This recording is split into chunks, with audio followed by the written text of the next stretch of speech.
Շատ լավ ու արդյունավետ է ԱՄՆ նախագահն անվանել իր ու Պուտինի ավելի քան 1.5 ժամ տևած հեռախոսազրույցը։ Մոսկվայի ու Վաշինգտոնի պաշտոնական հայտարարություններից ակնհայտ է, որ գերտերությունների ղեկավարները պայմանավորվել են 1 ամիս անհապաղ դադարեցնել Ռուսաստանի ու Ուկրաինայի փոխադարձ հարձակումները էներգետիկ ենթակառուցվածքների վրա։ Սպիտակ տան հաղորդագրությունն ամփոփել է համաձայնագիրը այս նախադասությամբ. առաջնորդները համաձայնել են, որ խաղաղության ճանապարհը սկսվի էներգետիկայի եւ ենթակառուցվածքների հրադադարով։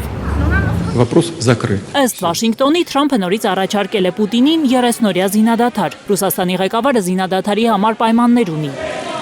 Կիևը պետք է դադարեցնի հարկադիր մոբիլիզացիան, չպետք է դրսի պետություններից ռազմական օգնություն ստանա, անգամ հետախուզական տեղեկություններ։ Թրամփը Fox News-ին ասել է, թե Պուտինի հետ չի խոսել Ուկրաինային ռազմական օգնություն տալու-չտալու մասին։